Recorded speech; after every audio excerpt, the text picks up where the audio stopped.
اما یبلغن عندک الکبر احدہما او کلاہما، اگر ان میں سے کوئی ایک یا دونوں تمہارے پاس بڑھاپے کی عمر کو پہنچ ہی جائیں، اما یبلغن عندک تمہارے پاس پہنچ جائیں اگر ان میں سے احدہما ان میں سے کوئی ایک او کلاہما یا دونوں، تو اب دیکھیے احکام کیا ہیں بوڑھے والدین۔ فلا تقل لہما اف، نمبر ایک انہیں اف تک مت کہو۔ اف کیا ہے؟ بڑی چھوٹی سی شے، کوئی حقارت آمیز شے، ناخن جو تراش دیے جاتے ہیں ان کو بھی اف کہتے ہیں۔ اتنی سی چھوٹی بات بھی ان سے نہ کہو کہ ان کی گستاخی جو ہے اس درجے میں ہو رہی ہو، جیسے کہ یہ تراشے ہوئے ناخن ہے، اس درجے میں بھی کوئی گستاخی ان کے سامنے نہ کرو۔ فلا تقل لہما اف، اف ہے آپ پر، ہمارے ہاں یہ لفظ اف زیادہ استعمال نہیں ہوتا، تف استعمال، تف ہے تم پر، تف ہے آپ پر، نہیں، ہرگز نہیں۔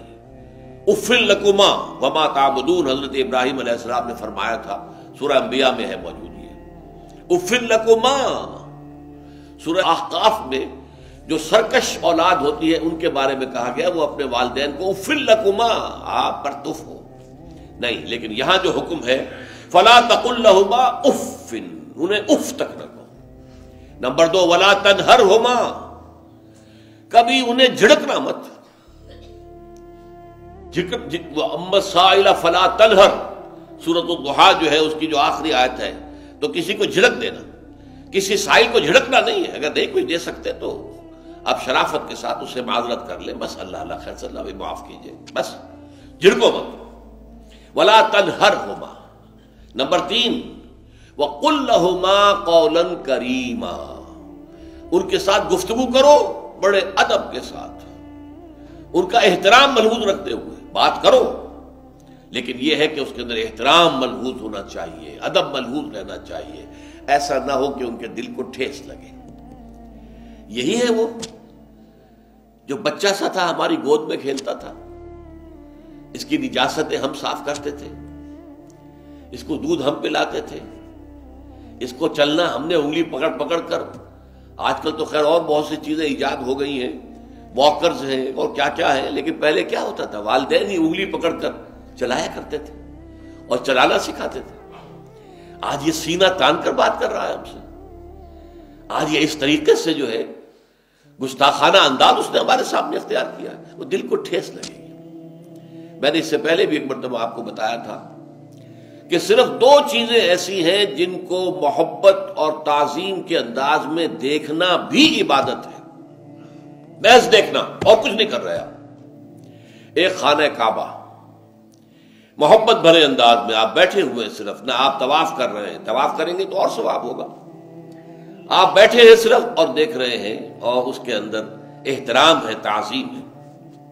اللہم زد بیتک ھذا تشریفا و تکریما و تعظیما۔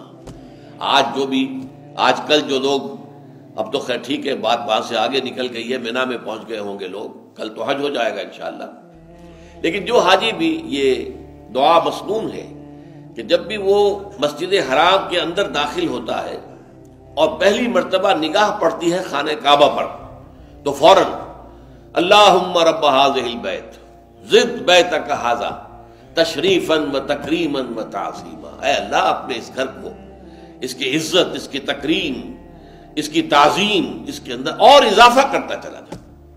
تو یہ انسان اگر صرف خانہ کعبہ کو بیٹھ کر دیکھتا رہے تب بھی عبادت ہے، ثواب ہے۔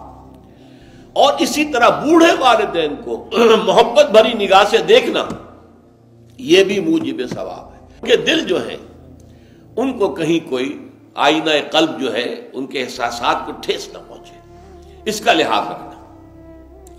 اما یبلغن عندک الکبر احدہما او کلاہما فلا تقل لہما اف ولا تنہرہما وقل لہما قولا کریما واخفض لہما جناح الذل من الرحمہ، اور ان دونوں کے سامنے اپنے کندھوں کو شفقت کے ساتھ، ادب کے ساتھ جھکا کر رکھو۔ یہ جو ابھی میں نے چند الفاظ کہے تھے کہ سینہ تان کر بات کرنا، یہ ایک انداز ہوتا ہے بات کرنے کا۔ ایک یہ ہے کہ آپ بات کر رہے ہیں والدین سے، والدہ سے، والد سے، لیکن جھکے ہوئے، کندھے جھکائے ہوئے۔ اب یہ بھی دو ہی باتیں ہیں یا والدین کے سامنے کندھے جھکانے ہیں، یا پھر حضور سے کہا گیا ہے اے نبی آپ اہل ایمان کے لیے وخفض جناحک للمؤمنین، یہ مومن جو ایمان لائے ہیں ہمارے نیک بندے ہم پر، چاہے وہ غریب ہیں، فقیر ہیں، چاہے وہ غلام ہیں، مسکین ہیں، آپ اپنے کندھے ان کے سامنے جھکائیے۔ یہ بہت بڑی بات ہے جو کہی گئی ہے محمد الرسول اللہ صلی اللہ علیہ وسلم سے۔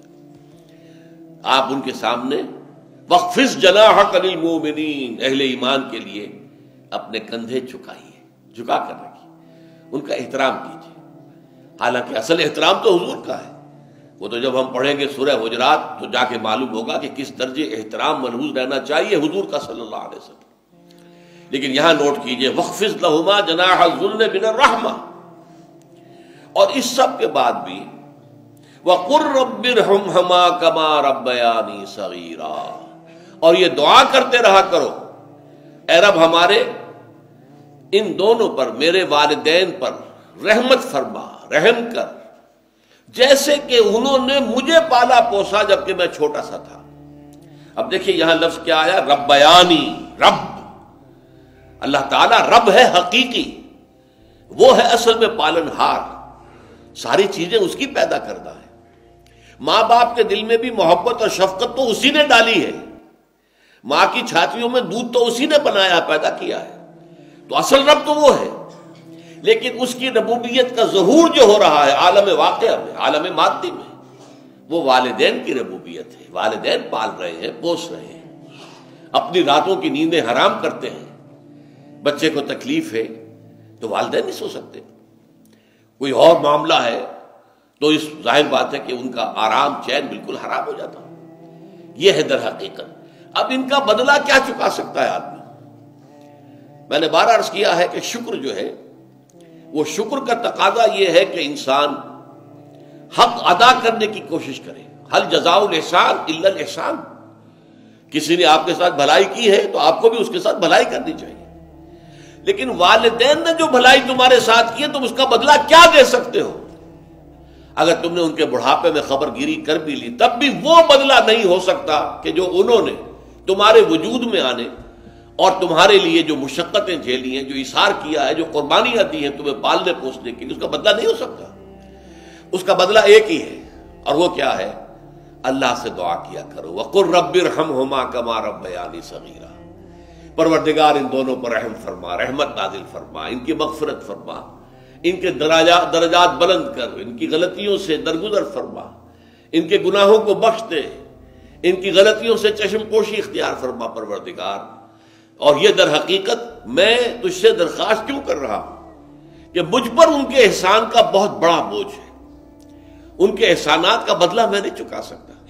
وَقُلْ رَبِّ ارْحَمْهُمَا كَمَا رَبَّيَانِي صَغِيرًا، اور کہا کرو اے رب ہمارے، اے رب میرے ان والدین کے اوپر، بوڑھے والدین پر رحم فرما۔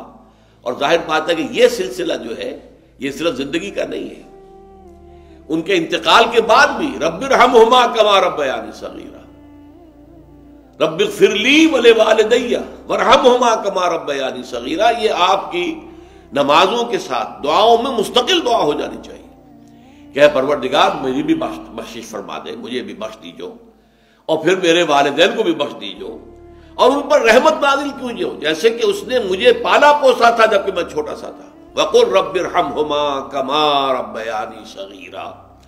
ابھی اس مضمون کا ایک اہم حصہ باقی ہے، اور وہ کیا ہے کہ والدین میں سے والدہ کا مقام جو ہے وہ 3 گنا زیادہ ہے۔ اس پر انشاءاللہ تعالی اب اگلی نشست میں گفتگو ہوگی۔ اقول قولی ھذا واستغفر اللہ لی ولکم ولسائر المسلمین والمسلمات۔